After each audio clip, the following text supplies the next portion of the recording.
just a quick one. I noticed that a lot of people with the laser welders kind of do the same sort of stuff where they run a few pretty beads and do a few fillet welds and whatever. Very few actual fabrication videos, so I thought I would just do a quick one of basically fabricating a custom bracket. It's actually for, well, two of them, actually for a subsea robot, an ROV. Part of the custom fabrication that I kind of do. Hoping to do a bit more, a few more kind of videos and stuff on it as situations allow, and a few more capabilities coming to the workshop, some line boring equipment and some bits and pieces, so we should have a bit more that I can show. There are a lot of things done under NDAs and people get precious, quite rightly I suppose, but let's give you a quick glimpse of it, and then I'll show you what we're doing with the lasers. So there's a skid which has been manufactured for an observation class vehicle. That's all been designed in-house. So the way they have the plastics manufactured, and then everything else has been manufactured, assembled in-house. That's designed basically, so the ROV can go down to 3,000 meters water depth. So that's one of the things. The thing that I can do with the laser, these guys hold the big comedy arms, and that deploys basically a cable detector sensing arrangement. So what you've got is essentially three separate sections. A large laser cut aluminium. So this is all 6082, I think. I'll check myself before I wreck myself.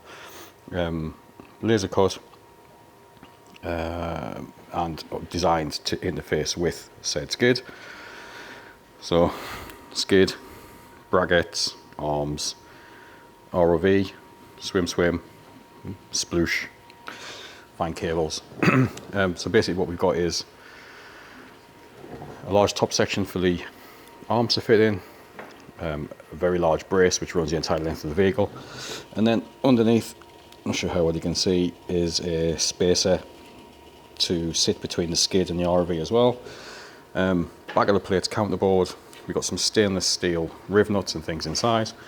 That all lines up nicely. The intention was to rely on the bolted connections, because obviously we've got M10, M12 bolts, so it's fairly sturdy anyway. It's not holding a massive amount of weight, but as we've got the welder, we might as well thought we might as well give it some attaching, some alignment. Focus, you fuck.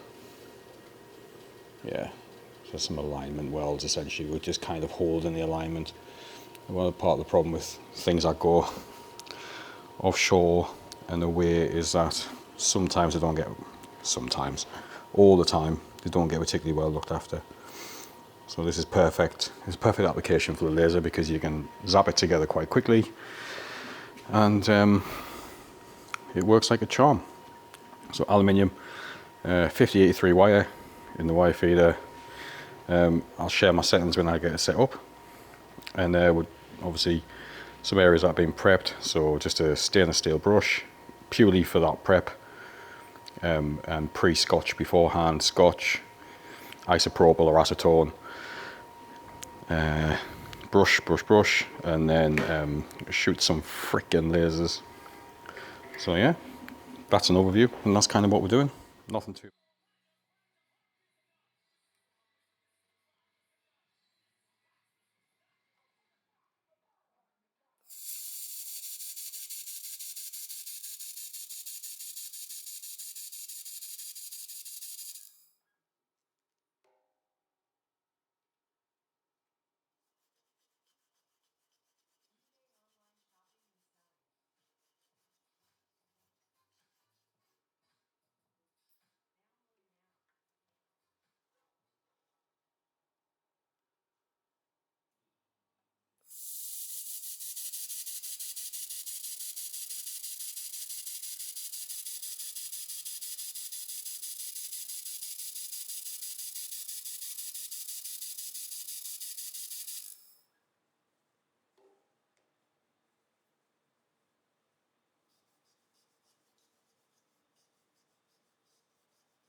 Just trying to get a better shot of these, but that's kind of it. No real cleanup. Obviously just saw like a bit of wire brushing. So the reverse side, I don't know how well you can see. A few skips on there.